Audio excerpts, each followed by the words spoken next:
welcome to the Gentleman's Guide to Gaming and the Onyx Path News. Yes, we're back.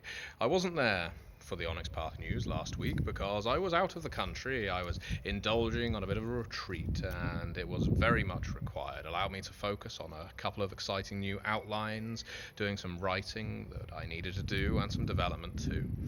But here I am again, and I know you don't like your news to be bumper edition, but there's a couple of things I need to talk about because I wasn't here last week. Let's start with new releases. And the new releases these past couple of weeks are fun ones. Last week we had the Scarred Lands spell cards release. Now you may be wondering, Matthew, what are spell cards? Well, I will tell you. Spell cards are, quite simply, spells from your player's guide for Scarred Lands in card format for your table. Simple as that. It means they're easy to reference, easy to draw, easy to play as if you're about to cast your spell. Everyone can see the effects of that spell nice and easily, and it's just a lovely little prop to have on your gaming table. Hopefully I'm not about to be strafed by a plane. So, we have that. All these releases, of course, are below. And if you're interested in Scarred Lands, I know I've spoken about Scarred Lands a lot recently, and there's a couple of reasons. One is because we have a massive 90% off and above sale of Scarred Lands products for Pathfinder with Indie Press Revolution and I believe maybe even Studio 2, but the links will be below. So do look them up. If you're a Pathfinder player and you want to look into the Scarred Lands setting, then you will find some great deals in the links below. As I say, 90% off the cost of things is pretty damn good. Now, that's not the only reason. Scarred Lands is one of my favourite Dungeons & Dragons settings, and hopefully you've been watching along or listening along to the Red Moon role-playing actual play I've been running for Scarred Lands. It's a Dungeons & Dragons 5th edition game, and it incorporates some of those elements of Scarred Lands that I love, with titans, with fire rack dragons, with Asathi, with Slytherin, with the crackle of energy that occurs when you cast spells, with flayed giants underneath the water of the blossoming sea. All of that is in the Red Moon role-playing actual play, which is on this channel and on Red Moon Role-Playings. The only difference is on Red Moon Role-Playings they have music in the background. On ours, we keep it quiet. So, do check that out. Now, what else? Other new releases. Well, we got a very fun release this week, and it happens to be stickers for Vampire the Masquerade. I know, that's a very odd release, isn't it? But if you're the kind of person that likes to put stickers on your laptop, or anywhere else on your body, frankly, if your laptop is part of your body, I suppose you might be some kind of deviant, and I don't mean that in a judgmental way, I mean it in a Chronicles of Darkness way, then definitely check out the Vampire the Masquerade stickers that are linked below, and you have stickers for clan crests, clan symbols, all kinds of art from Vampire, and you may well like that kind of thing, and if it's the kind of thing you like, then you'll like that kind of thing. So, moving on from new releases. Kickstarter now. Next week we've got a very exciting Kickstarter coming up, and it's Pirates of Pugmire. I've mentioned it before, but it has been so wonderful to work on this game, and for many reasons. One is because I just love Pugmire and Monarchies of Mal. Another reason is because working with Eddie Webb as developer is always a joy. He's a fantastic colleague, he's got such an imagination, and being able to put some of his ideas into print is a joy. Also, it's a genuinely fantastic game. Everyone loves pirates, everyone loves cats and dogs, or most people love at least one of the three. And if you don't, there's lizards and birds you can play in this one too. There's a design diary for Pirates of Pugmire coming up in the next, I think this week in fact, on the Onyx Pathcast, which charts Eddie's progress through the development of Pirates of Pugmire all the way through up to, I think, development concluding. And it's really interesting to get an insight into the developer's mind. I'm doing a similar thing for Cults of the Blood Gods for V5. I'm not sure how well it's going, but we'll see. You might find that kind of thing interesting. So Pirates of Pugmire is a game that I think was the first game that Eddie's written a little bit on, Dixie's written a little bit on, and I've written a little bit on, and of course there's been other fantastic authors too. But it's been such a pleasant experience being able to collaborate with my 2 Onyx Pathcast hosts and my fellow in-house developers on creating a game. While we all also worked on They Came From Beneath the Sea and I think Chicago by Night in various roles, this is the first one where we've all had to write something, and I think it really shows. And by no means do I say we're the headliners. There are other fantastic authors on this book too, from I think Danielle Lauzon, Travis Legg, there's been plenty. And I think we have done such a sterling job with Pirates of Pugmire. I would really like you to check it out. It's a palate cleanser. When you've been wading through the world of darkness and Chronicles of Darkness for as long as I have, being able to work on Pirates of Pugmire is a breath of fresh, salty sea air. So, going on from Kickstarter news to Backerkit. I obviously vary in the length of time I spend talking about Backerkit because things don't change on there that much. Really what you've got to look out for is products dropping off of Backerkit, because once they're off of Backerkit, finding that prestige edition of a book is a lot more difficult. You can still look on Indie Press Revolution, of course. They generally stock our prestige editions, as do Studio 2, but that's no guarantee. So I implore you, if there's a book of ours that you missed that was on Kickstarter, check it out. Check out on Backerkit. It'll be linked below. I will link all of the books that are still up on there, from Dark Eras 2 to Geist the Sin Eater's 2nd edition, which is very nearly concluded. They Came From Beneath the Sea, Chicago by Night, Trinity Continuum. All sorts are still on there, but they won't be on there forever. So if you want the best possible version of the book that's coming out, check it out on Backerkit if you missed it on Kickstarter. Hell, even if you did back it on Kickstarter, you may want another copy. So Backerkit is the place to go. Onyx Path Media. Now, in terms of Onyx Path Media, we've had a few exciting things recently, and I have to, again, take my hat off, oh, there it goes, to Red Moon Role Playing. They've been doing such a wonderful job playing in both They Came From Beneath the Sea and Scarred Lands. We will have a V5 Chronicle with them soon. We also have the Occultists Anonymous series with Mage the Awakening. It's crossed over occasionally with Geist the Sin Eaters too. And the Occultists Anonymous series is a brilliant entryway to Mage the Awakening. If you weren't aware of Mage the Awakening before, or rather didn't understand its concepts, and it can be a pretty heavy game, watching just a couple of episodes of this actual play will really help you. So do check that out.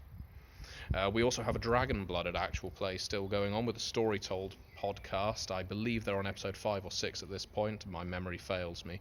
But again, if you ever struggle to get into Exalted, they do such a wonderful job with Exalted 3rd edition and so many people love the Dragon-Blooded too. What I found from talking to people at Exalted is the Dragon-Blooded really seems to be a favourite, and I can see why by listening to the Story Told podcast's actual play. There are plenty of others. And what I recommend you do is go on the Onyx Path Monday Meeting blog, where I post all of the media that I have been able to find, or rather that I've been told about. Do inform me. If you run an actual play, or even if you do reviews, or if you do explorations in some of our games' themes, I would love to highlight it on the Onyx Path blog, because people check these videos out when we tell them about them. And I will talk about them here too. Community content, and here's my wish for you today. Pirates of Pugmire is coming, so I want you to start thinking a bit pirate-like. I want you to start thinking about what you might create for a one-page PDF for Pirates of Pugmire, or indeed Scarred Lands, so for Canis Minor or the Sluresian Vault. Whether it's an interesting battleship and crew, whether you're looking to create some kind of aquatic monster for them to go up against, whether you want to go through the life of a sea mage, a piece of fiction, it doesn't matter. I implore you, the viewer, I know you're all creative because you're all role players, or you're all interested in role-playing games, so take a stab at creating some content. Please do. All you need to do is create a one-page PDF. You could do more than that, of course, but a one-page PDF, sell it at a low price, get your work out there. It shows that you can do it, and it allows other people to read your work. It's as simple as that. Now, before I sign off today with the Onyx Path news, I wanted to talk about something a little different. I said that because I wasn't here, I'd do a special edition, and so I want to talk about something that's a little bit of a vulnerability, a bit different, as I say. So I've been developing the Contagion Chronicle, as many of you know, and the Contagion Chronicle has been a massive piece of work, because what it requires is that you know the central themes, the core concepts, the mechanics of every single Chronicles of Darkness game. And that's not always easy for one developer. And I know that one of the reasons I went onto it is because of the pitch that I made for how the Contagion Chronicle should be framed, and I think that's delivered. But I'm also aware that in post-editing development there's changes I need to make to the text, because as have been highlighted by backers and my fellow writers and developers, there's some parts that just don't make sense with Mage the Awakening as it's presented, Changing the Lost as it's presented, because while I have ran these games and played these games, I don't necessarily know them as innately well as some of my fellow developers. Now, it would be a massive piece of work to get a developer for every single line to contribute to every single chapter. It would be hell to coordinate, and in truth we found it hell to coordinate Dark Eras 1 when we tried to do that, so that wasn't what we were interested in doing for Contagion Chronicle. It was all to be centralised and all with me, and I think that worked in principle, but those finer details that need adjustment, and even all the way down to one of the powers in the Contagion Chronicle just not quite matching what it needs to be, are things that I missed as developer my first time around with this book, because of a few reasons. One, I don't have the in-depth familiarity with every single Chronicles of Darkness game that I probably need, and I don't think anyone does. I think even some of our most conversant Chronicles of Darkness developers are still have a couple of blind spots. You know, you're going to have favourite games and less favourite games. Also, I've been developing books for World of Darkness, Chronicles of Darkness, and Story Path, such as They Came From Beneath the Sea, and games for other companies. But World of Darkness, Chronicles of Darkness, and Story Path games, or Storytelling, Storyteller, Story Path, are three very similar systems, but different. And it's very easy for those games to cross-pollinate. It's also very easy for World of Darkness-isms to leak into Chronicles of Darkness from a setting perspective.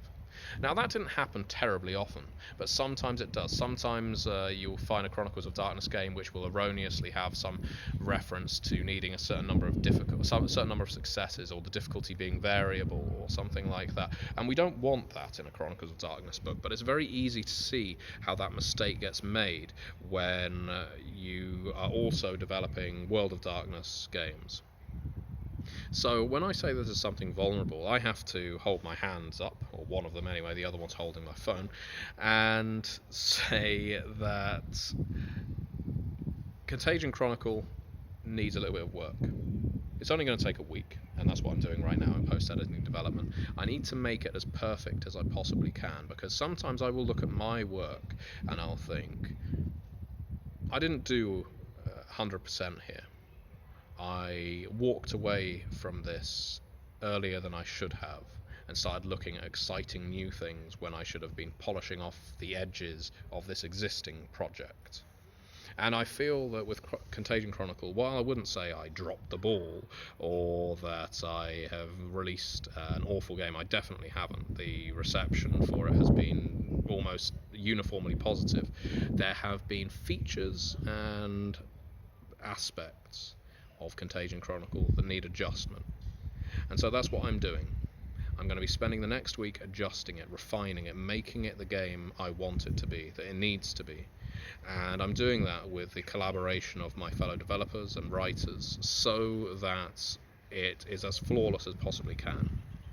Ultimately, it's far better for me to make changes to a book now than trying to after it's been released, because that never works.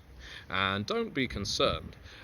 The fundaments of the Contagion Chronicle aren't going to change. The things you like are still going to be in there. But some of those areas where I might have mixed up something to do with Beast and, I don't know, Mage, or a term from Mage the Awakening is misused in the game, those are the kinds of things I am going to be fixing, because I want them fixed. I don't want this book to be released with any issues.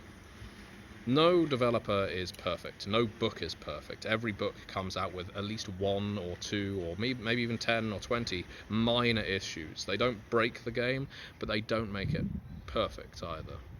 And I imagine Contagious Chronicle will have some of those issues. Every game does. But I want to strive to make this book as near to perfect as I can. I want to pass it on to art and layout as complete as it can be. So that's what I'm doing. So again, how does this make me vulnerable? Well, it's difficult to admit when you haven't necessarily done a complete job. Sometimes it makes you lose confidence in your ability as a developer or even a writer when you find out that you've made some mistakes, and that's hard to take. It's not easy to take negative feedback, and sometimes because I've been on a bit of a tear with books and they've all been pretty successful, suddenly being grounded when you find that one of those books isn't as excellent as you thought, isn't as perfect as you thought, can really can smart. But that's only a temporary pain. It's what you do with that pain that defines the project. And what I'm going to do is I'm going to take that feedback that I've got from my colleagues, and I'm going to make Contagious Chronicle the best I possibly can. And I think it will make the book even better. The central themes will not change. The central powers, the factions, the vectors, the idea of the contagion itself will not change. It's those finer points that I need to spend the time locating them, amending them, making sure that they work as well as they possibly can. So, that doesn't mean we're not going to get an errata phase where I'm sure even more of these things will come up, but the least I can do is try to make it as palatable, as enjoyable as I can. So there you go, a little bit of insight into the madness of developing a book that contains something like 13 different game lines. Thank you very much for watching, and I will see you next time for another edition of Onyx Path News.